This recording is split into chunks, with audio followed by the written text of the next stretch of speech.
de uma boa e exata compreensão do assunto da lição de hoje depende toda a nossa vida cristã. Se nós não entendermos bem, principalmente a palavra eleição, nós ficaremos meio perdidos no tempo e no espaço. Acho que não é necessário explicar gramaticalmente como substantivo, eleger como verbo, ou eleito como adjetivo, o que é a eleição. Eleição é uma escolha, numa só palavra. Escolha de pessoas, ou até de coisas, objetos. Pode ser uma eleição. É preferência, é designação. Eleição é um ato livre e soberano. Começa por aqui. Eleição é um ato livre e soberano que, no caso do eleitor, estamos em anos de eleições, no caso do eleitor, ele tem o direito de exercer esse ato livre, de escolher e votar em quem quiser. Todos entenderam? Eleitor é um ato democrático. Todo cidadão, o seu título de eleitor, tem o direito de escolher livremente o seu candidato, os seus candidatos e votar neles. Biblicamente, agora, o que é a eleição? É o ato de Deus escolher pessoas para o seu futuro reino. Seria a mais simples definição. Ato soberano de Deus escolher pessoas para o seu futuro reino. É a soberania de Deus relacionada com a salvação de pessoas.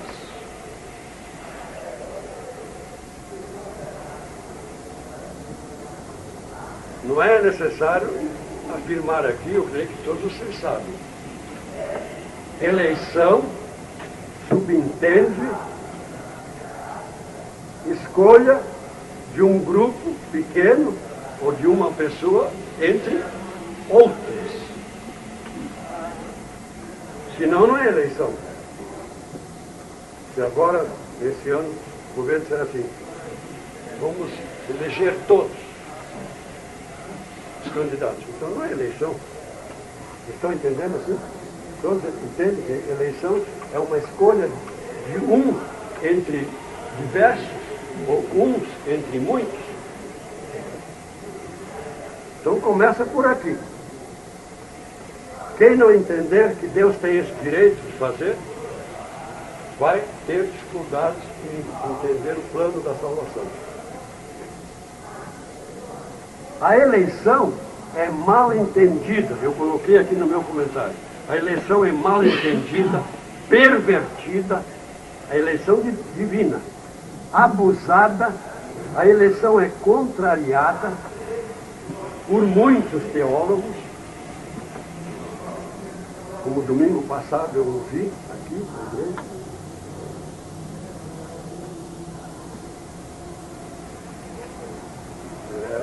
Eu praticamente saí chorando. Repetindo, a eleição é mal entendida, pervertida, abusada, contrariada. Mas a eleição é uma doutrina bíblica verdadeira, abençoada e gloriosa. A Bíblia não somente ensina a doutrina da eleição, mas a faz tão proeminente, tão destacadamente, que só é possível livrar-se da eleição,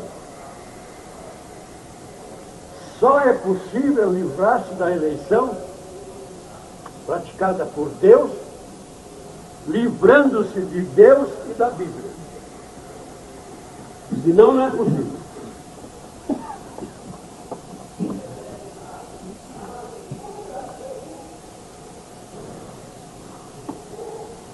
Mesmo que a eleição apresente dificuldades insolúveis para a mente humana. temos que reconhecer, a eleição divina apresenta dificuldades insolúveis para a nossa mente.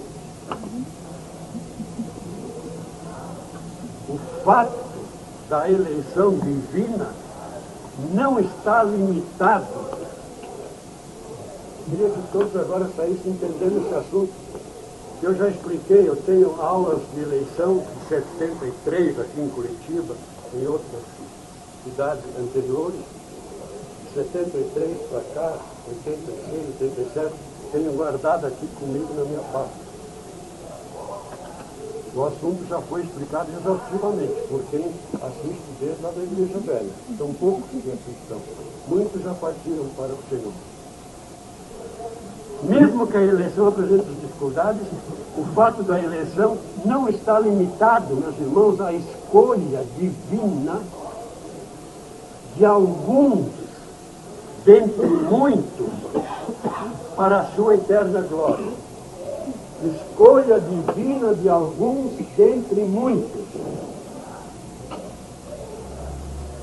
O que eu vou dizer aqui, eu posso provar em qualquer debate público com a minha Bíblia. E alguém poderá contestar isso só com outra Bíblia. Com essa aqui eu desafio. A eleição divina não está limitada à escolha que Deus faz de algumas pessoas dentre muitas. Não todas. Já disseram, senão não é eleição. Não todas. Para a sua glória. Romanos 9, só um exemplo. 11 a 13. Paulo escreveu, ainda não eram os gêmeos nascidos, nem tinham praticado o bem ou o mal, para que o propósito de Deus quanto à eleição prevalecesse não por obras, mas por aquele que chama, já que fora dito a Rebeca, o mais velho será servo do mais moço, como está escrito, verso 6, amei a Jacó, porém me aborreci de Esaú. Palavras que tem lá em outros lugares, de Malaquias.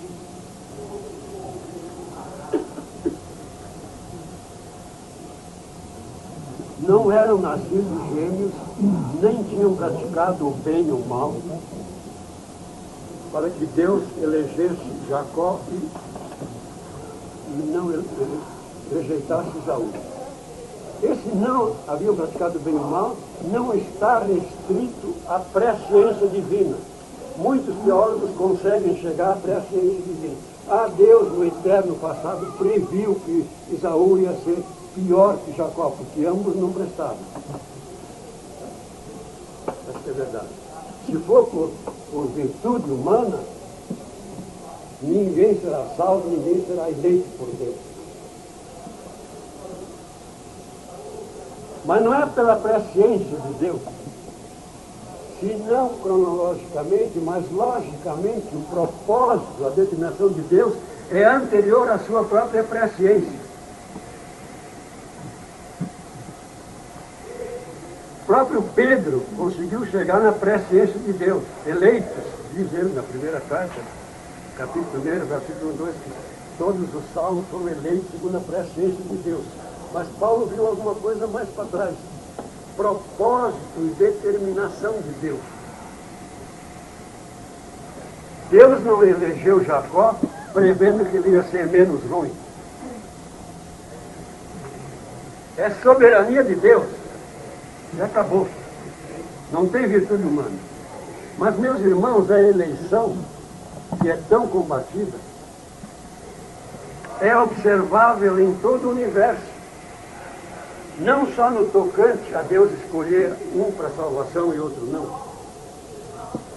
Eu não consigo entender como pessoas com juízo no lugar podem contrariar a soberania de Deus em eleger o que Ele quiser e quem Ele quiser e quando quiser. Eu não consigo, não me entra na cabeça. Porque a eleição é observável em todo o universo. Há uma verdadeira variedade em toda a criação de Deus. Escutem só. Há classificação entre anjos. Está dito por Paulo que uma estrela difere de outra em glória. As pessoas não nascem da mesma raça,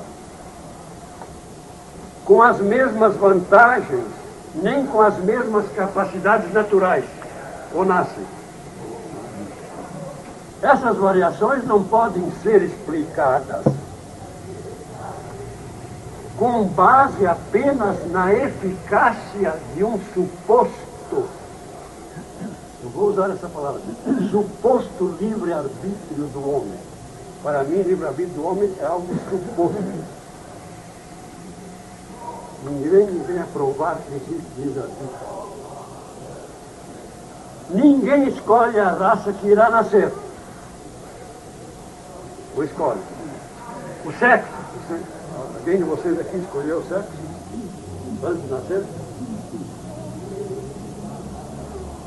Ninguém escolhe as condições de sua vida, nem seus dons naturais. Ou escolhe? Algum de vocês escolheu? Se tiver alguém aqui que escolheu tudo isso, então eu retiro a minha palavra. Quem escolheu? Eu. Acaso? Fatalismo?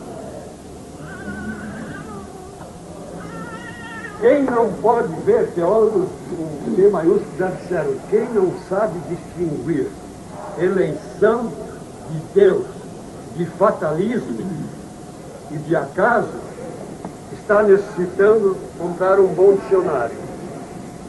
Porque eleição divina não é sinônimo de fatalismo nem de acaso. Não venha ninguém dizer que eu estou defendendo o fatalismo. Eu estou defendendo a eleição de um Deus soberano do universo. Sublinhei esse pensamento aqui. É de teólogos, com T maiúsculo, uma dúzia de compêndios de teologia que eu tenho lá, todos eles. Charles Finney, li 30 páginas intitulado o capítulo Eleição. Não sei como é que a nossa casa computadora foi publicar um livro que combate a nossa própria igreja. Publicou o livro de Charles Finney, Teologia Sistemática de Charles Finney. Ele, em 30 páginas, diz tudo isso que eu vou dizer para vocês e muito mais. Aqui a conclusão dessa parte. Todos os sistemas teológicos que exigem que Deus se conforme com o livre-arbítrio humano, repito, todos os sistemas teológicos que exigem, e tem muitos, que exigem que Deus se conforme com o livre-arbítrio humano. Ah, aqui Deus não pode mexer, porque o homem tem livre-arbítrio e ele que vai decidir. Aqui Deus fica de fora. E onde fica o livre-arbítrio de Deus? Será que um ser poderosíssimo, infinito como Deus, iria criar seres que iriam mandar nele? Isso é um absurdo. Não sei como é que pessoas chegam a ensinar isso em teologia. Os irmãos, me desculpem se tem alguém ensinando isso para vocês. Eu falo lá em casa, particularmente, eu não serviria para ser aluno atualmente no colégio. Só pela teoria da evolução. Eu me levantaria e diria assim, professor, o seu cala a boca, eu seria expulso. Eu vou dar aquela... Evolucionismo não tem base científica. Hoje de manhã eu ouvi Fernando Iglesias provar que mais de 50 cientistas com C maiúsculo são criacionistas, os maiores. Isaac Newton, crente, escreveu um livro sobre Daniel, Apocalipse. Todo mundo tirou o chapéu para ele. Não terminei o raciocínio. Todos os sistemas teológicos que exigem que Deus se conforme com o livre-arbítrio humano, que começam com o homem, que defendem o homem, que glorificam o homem, estão fundamentalmente errados. Fundamentalmente errados. A ordem da verdade está na primeira frase da Bíblia. No princípio criou Deus. Ele é quem planejou, executou e irá realizar, num grau infinito, tudo o que propôs fazer. Deus nunca será derrotado. O verdadeiro sistema do pensamento bíblico começa com Deus, defende Deus e glorifica Deus. E a criatura só tem que se conformar ao plano e propósito de Deus.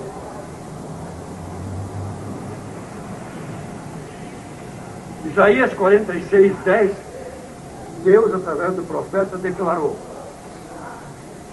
já há muito tempo que eu venho anunciando a vocês o que vai acontecer no futuro. Isso é Deus falando, Isaías 46, 10. Já há muito tempo que eu venho anunciando a vocês o que vai acontecer no futuro. E agora eu prometo. Algumas coisas que eu planejei acontecerão dependendo do livre-arbítrio humano. Está assim na Bíblia? Desculpe, eu li errado.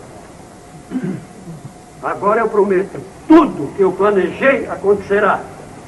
Vou cumprir toda a minha vontade.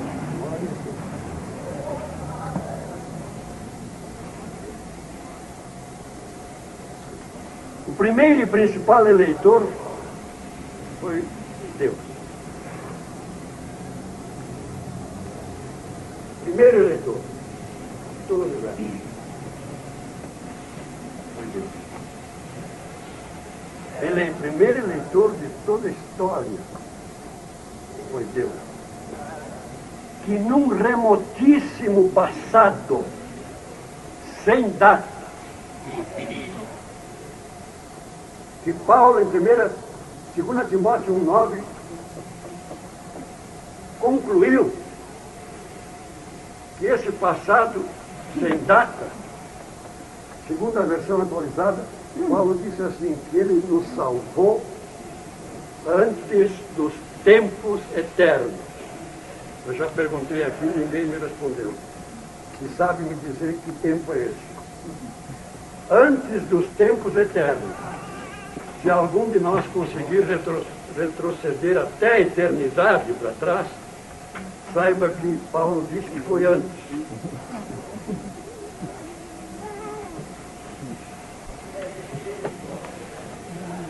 O que Deus fez antes dos tempos eternos? Como primeiro eleitor,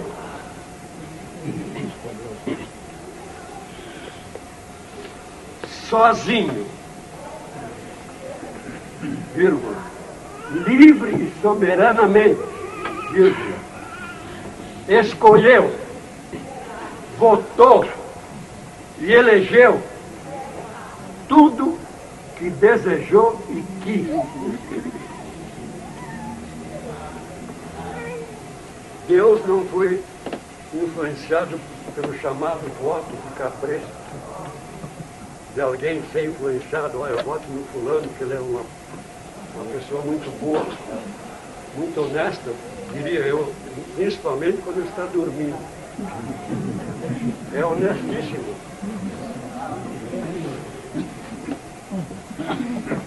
Não faz mal para ninguém. Um amigo meu, Dr. Patrial, médico veterinário, chamava todos os políticos de bagres ensaboados.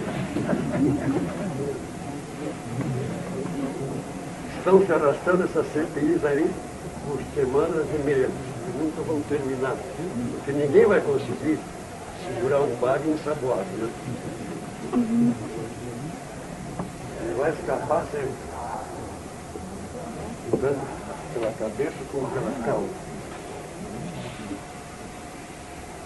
O primeiro eleitor de toda a história foi o próprio Deus, que num remotíssimo passado sem data, sozinho, livre e soberanamente, sem ter ninguém para influenciá-lo, escolheu, votou e elegeu. Escolheu, foi lá na urna, votou e elegeu tudo o que quis. Em 4, eu vou chamar a atenção hoje para 4 importantes eleições. Como o assunto é eleição, eu não sei quando teremos outra vez, eu vou me demorar um pouco mais. Depois eu vou falar do futuro de Israel no final. Não vou deixar de falar. Mas a primeira parte, eleição, é muito importante nós entendermos. Nesse eterno passado, Deus efetuou 4 importantes eleições. Primeira, de seu próprio Filho, Jesus. Isaías 42, versículo 1. A primeira eleição que eu descubro na Bíblia foi Deus elegendo o próprio seu Filho Jesus. Eis aqui o meu servo, a quem sustenho, o meu escolhido. Primeira eleição, Deus escolheu o seu próprio Filho. Tem isso na Bíblia, mas no Monte da Transfiguração, Lucas registrou, Lucas 9, 35, Lucas registrou que quando apareceram Moisés e Elias para os 3 discípulos que estavam com Jesus, veio uma voz dizendo: este é o meu filho, o meu eleito. Essa foi a primeira eleição que eu descubro na Bíblia. Deus elegendo Jesus para realizar a obra que ele começou a realizar e irá até o fim.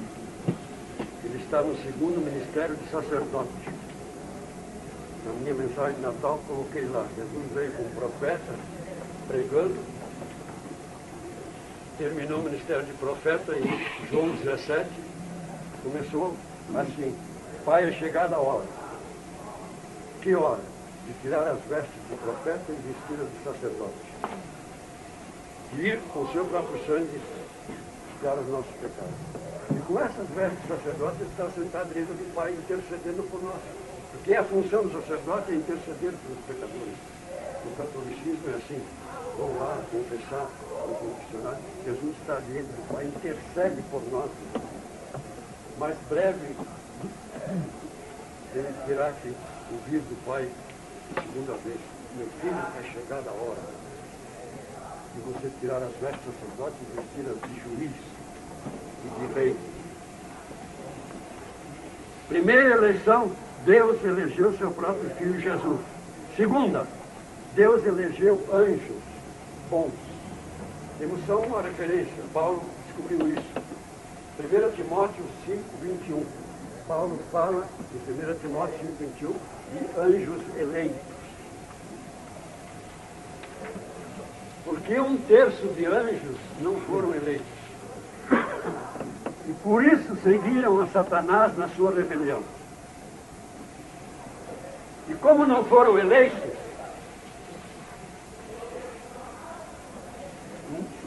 estão todos sem nenhuma chance de salvação. Todos reservados, alguns mais periculosos, em cadeias eternas. Há anjos presos ao rio Eufrates. Apocalipse 9 diz que na grande tribulação, anjos são seres invisíveis.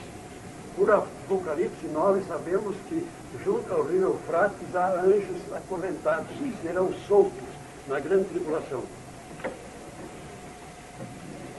Outros, diz lá Judas, segunda-feira, estão presos em cadeias aguardando julgamento. A segunda eleição foi dos anjos. Não temos tempo. A terceira foi de Israel. Pela ordem. É o assunto de hoje. O povo de Israel existe até hoje porque foram eleitos na pessoa de Abraão. Neemias 9:7. Neemias falou: Tu és, Senhor, o Deus que elegeste a Abraão. Tu és o Senhor, Deus que elegeste a Abraão.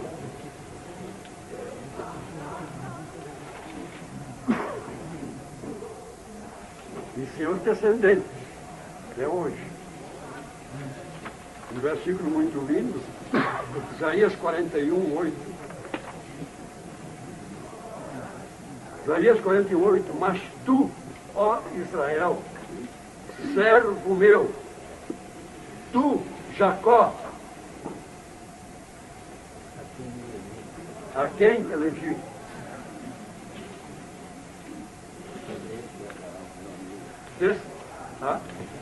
Tu, Jacó, a quem elegi, descendente de Abraão, meu amigo. A única pessoa que podia chamar de amigo de Deus, Abraão.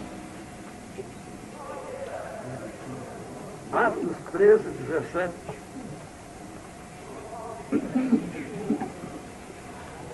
Expulso, pregação de Paulo. O Deus deste povo de Israel escolheu nossos pais. Exaltou o povo durante sua peregrinação na terra do Egito, onde os tirou com um braço poderoso. Escolheu. Eleição é escolha. O povo de Israel foi escolhido. Quarta e última eleição que eu quero comentar nesta manhã. Dos salvos da igreja. A nossa chegamos mais perto. 1 Tessalonicenses, anotei alguns versículos. 1 Tessalonicenses 1:4. Paulo escreveu: reconhecendo, irmãos amados de Deus, a nossa eleição. A nossa eleição. Segunda carta, capítulo 2, Tessalonicenses, segunda carta, versículo 13. Devemos sempre dar graças a Deus por vós, irmãos amados, pelo Senhor, por isso que Deus nos escolheu desde o princípio para a salvação. Deus nos escolheu desde o princípio. Já citei, mais uma vez, 1 Pedro 1:2. Eleitos segundo a presciência de Deus. Capítulo 2 da primeira carta de Pedro, versículo 9. Sois raça eleita. Falando da igreja. Raça eleita. Atos 15. Que tipo de eleição é esta da igreja? Como vamos entender quem será salvo na igreja? Atos 15:14, no primeiro concílio de Jerusalém, foi categoricamente declarado: Simão expôs como Deus visitou os gentios, a fim de constituir todos eles para um povo para o seu nome. Não? Todos eles não? Como é que está na Bíblia dos irmãos? Atos 15:14. Deus visitou os gentios a fim de constituir dentre eles um povo para o seu nome. Já expliquei 500 vezes. Dentre significa escolher um grupo pequeno de outro maior. Eu pedi licença para se retirar, sem compromisso. Todos estão entendendo? Todos os gentios serão salvos? Não. Por quê? Porque Deus escolheu um pequeno grupo.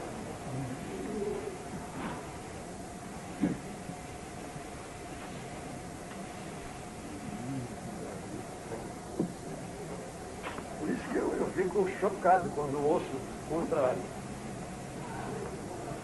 Você que decide. O pecador é que decide. Onde é que fica Deus? Onde é que fica Deus como eleitor?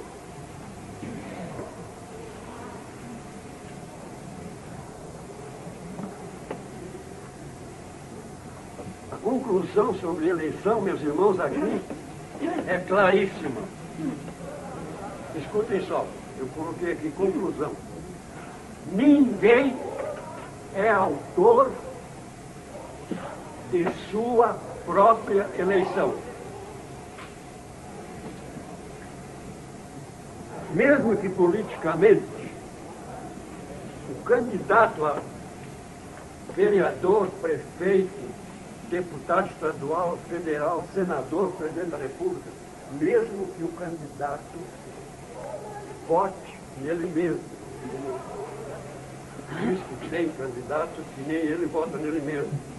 Então, duvidoso que ele é da própria pessoa. Mas, via de regra, os candidatos costumam votar neles mesmos. Mas escutem aqui, um argumento aqui para todos pensarem. Vocês são adultos aqui, todos.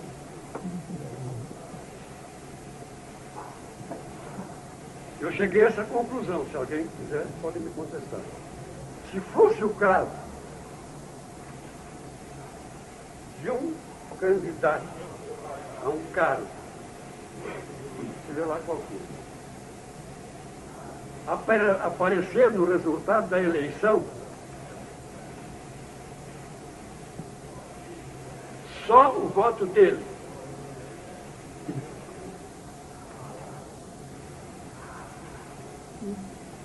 E nenhum dos outros, para o mesmo cargo, tivesse voto nenhum. Só ele teve um voto. E mais nenhum. Eu creio que o tribunal não aceitaria ele como eleito. Não. Concorda? Porque não vale. Senão não é eleição.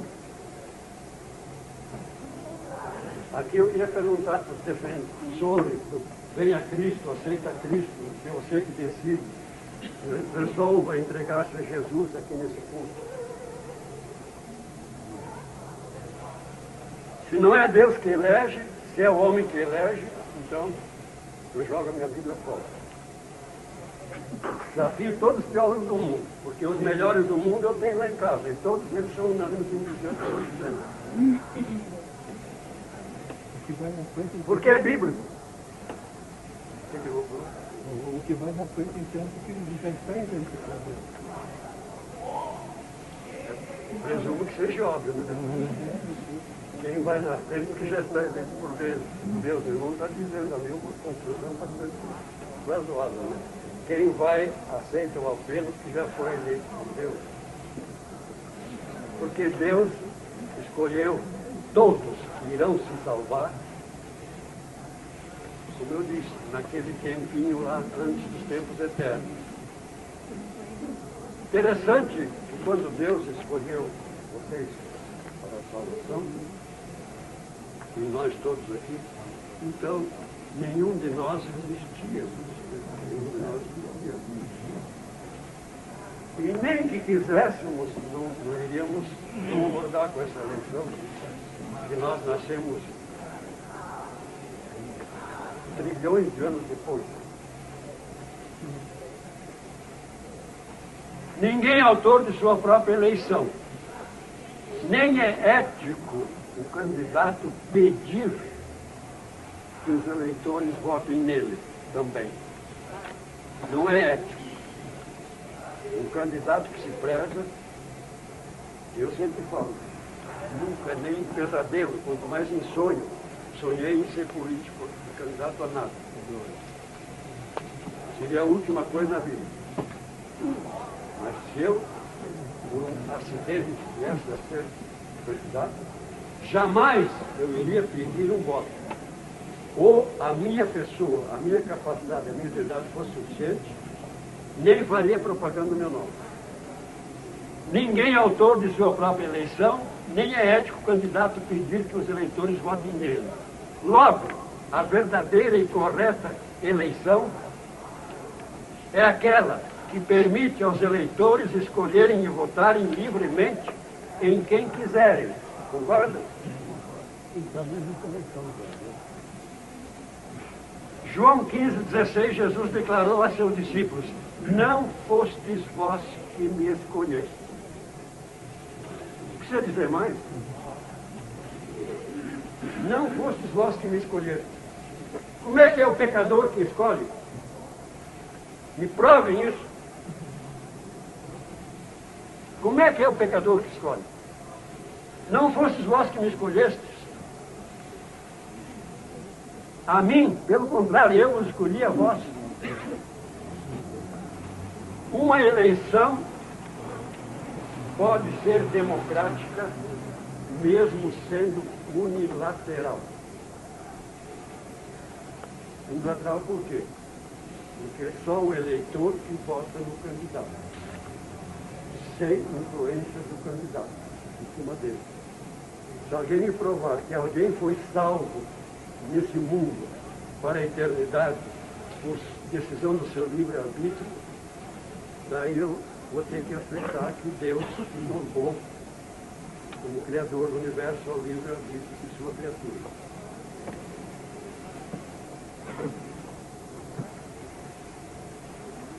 É sério isso aqui. Quando Deus chamou Abraão, chegou lá em Ur dos Caldeus, bateu na porta da casa de Abraão e perguntou: você gostaria, Abraão, de ser eleito? Você gostaria de ser eleito o pai de Israel? Vocês acham que foi assim? Não. Deus levou o título de eleito para Abraão, sem perguntar se ele queria ser eleito. Deus dirigiu-se a ele já como eleito. Toda chamada divina de pessoas para o seu reino é precedida, escutem esse raciocínio, toda chamada divina de pessoas para o seu reino é precedida de um remotíssimo passado, onde aconteceu um propósito, uma determinação, uma escolha, uma eleição, uma escolha, uma votação e uma eleição divina incondicionais.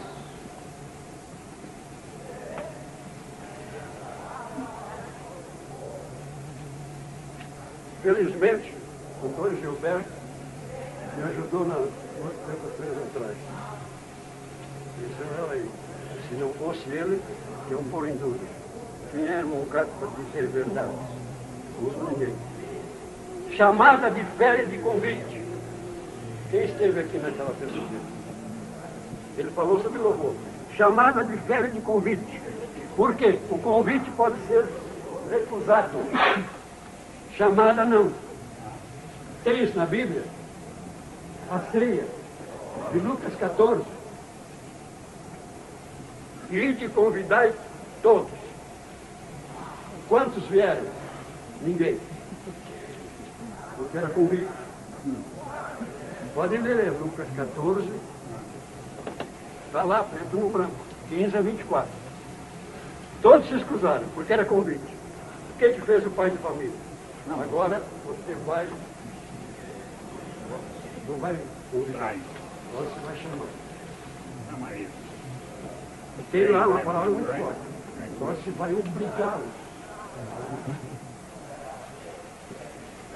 Está lá escrito na minha Bíblia. Chamaram e obrigaram. O convite foi recusado por todos, mas a chamada foi irrecusável. Foram obrigados a comparecer. Agora Jesus disse, em João 6,44, acrescentou mais um detalhe. Não sei, será que eu estou lendo certo? Todos podem vir a mim, mesmo que o Pai não traga. Está assim na Bíblia dos irmãos? Ninguém pode vir a mim se o Pai que me enviou não o trouxer. Versão Bíblia diz assim: ninguém pode vir a mim a não ser que o Pai que me enviou traga a pessoa. Esse traga a pessoa, sabe o que ele significa? Nada menos, nada mais do que o seguinte: pessoas espiritualmente mortas não andam necessitam ser trazidas, carregadas. É isso que Jesus quis dizer. Ninguém pode vir a mim se o Pai não o trouxer. Esse trouxer aqui é enfático. Não é os que foram chamar segunda vez. O convite foi recusado por todos. Agora os que foram enviados para chamar, não seria como que vir acompanhando os chamados. Trazer é muito mais que acompanhar. Ninguém jamais foi salvo desse planeta sem ter trazido por Deus. Amém. Por isso que os homens de Deus, que eu falei que tantas vezes, Spurgeon dizia assim, o máximo que eu posso levar pessoas cadáveres ali no altar. Sabem por que entrou a doutrina do livre-arbítrio no Brasil? Que até a igreja presbiteriana foi contaminada. Não sei quantos sabem, a igreja presbiteriana defende a soberania de Deus. E a metodista, o livre-arbítrio do homem. Mas eu estava lendo outro dia um relatório de vários escritores. Todos os missionários que vieram para o Brasil, nem presbiterianos, nem metodistas, nem batistas, eram necessariamente teólogos. Eram pessoas que vieram ganhar almas. Quando eu escrevi uma carta para Antônio Neves Mesquita, e num dos seus comentários de Êxodo, isso há 50 anos atrás, escreveu que quando o pentecostalismo entrou no Brasil, a Assembleia de Deus, desconsiderou ele como professor de teologia no Seminário do Norte, em Recife. Ele disse, nós batistas fomos desconsiderados pelos pentecostais porque não eram batizados do Espírito Santo. E quem não falar língua não é crente. Era a mensagem da Assembleia de Deus. Eu escrevi uma carta para ele, ele me respondeu na altura, disse assim, seu João, quando o pentecostalismo entrou no Brasil, na sua ânsia de proselitar, de ganhar almas, desconsiderou todos os outros evangelhos que já estavam no Brasil muito antes. Aí ele acrescentou, hoje eu tenho boas amizades com pastores da Assembleia, e na próxima edição eu vou tirar essa frase do meu livro.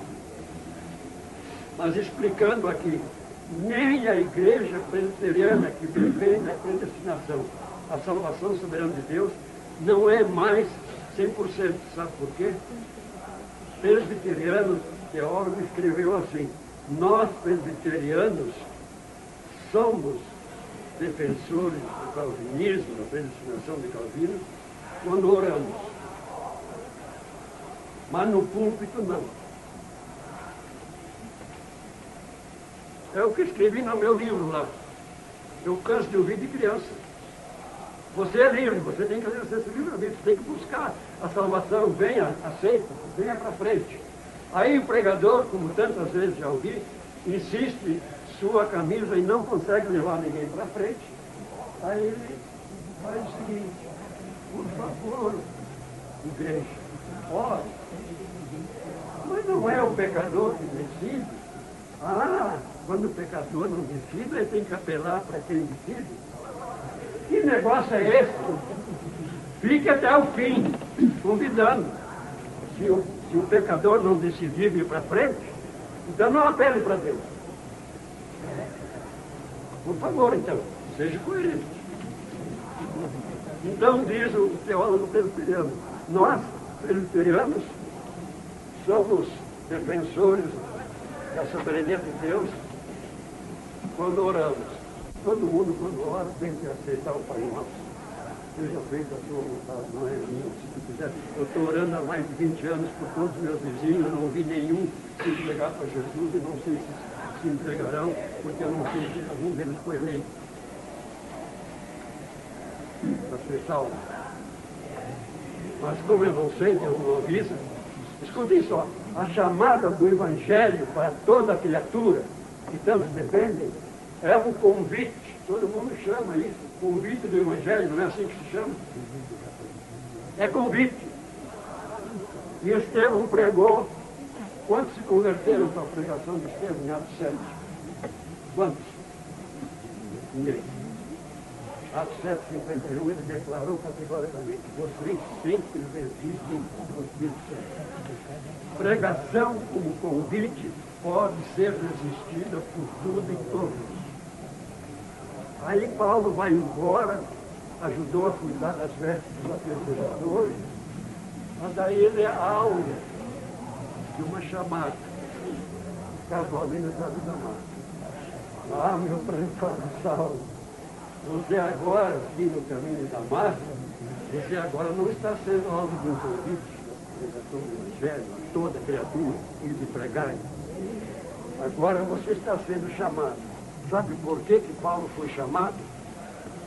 Ele diz, em Atos 22, 14 a 15, que Ananias chegou na casa dele e falou assim: Deus de nossos pais escolheu você. Maravilha. O Deus de nossos pais escolheu você, Saulo. Agora você não está sendo convidado por Deus. Pode ser a mais ungida pregação.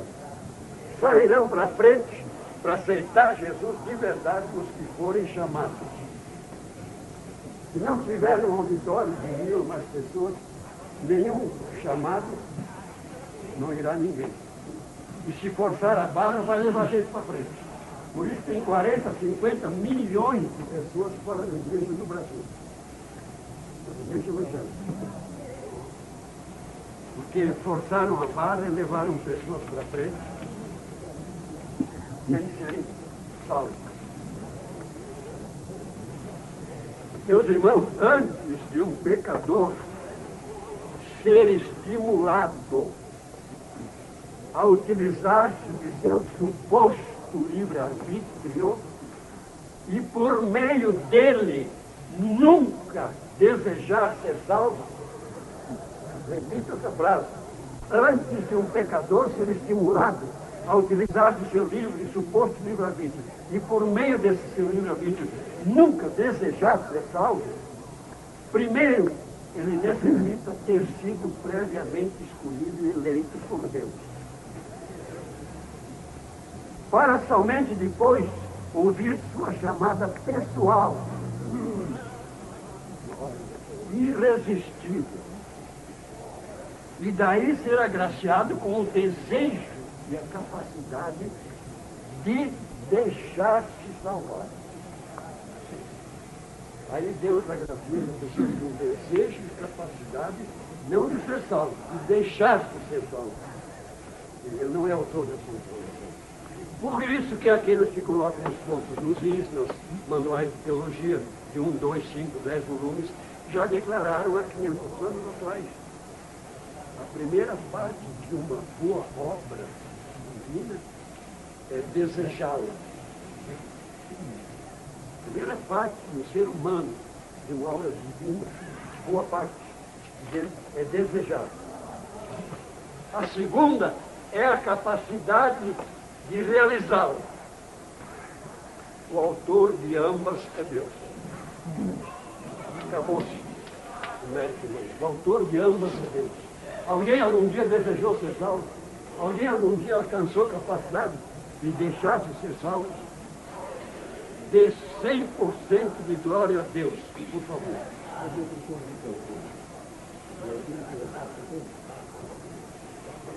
Meus irmãos, já expliquei aqui 500 vezes, não é a graça precedente que está chamando a pessoa lá longe. A graça efetiva é aquela que realiza a graça precedente, aquela que vai criando percalços, dificuldades.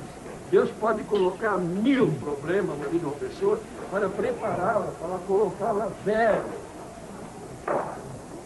na sua capacidade de resolver.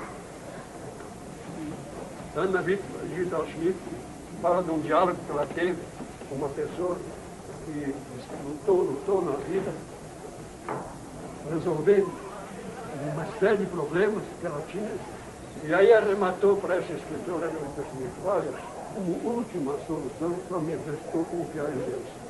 Maravilha! Era isso que Deus queria. Levá-la a zero. Oh, meus irmãos.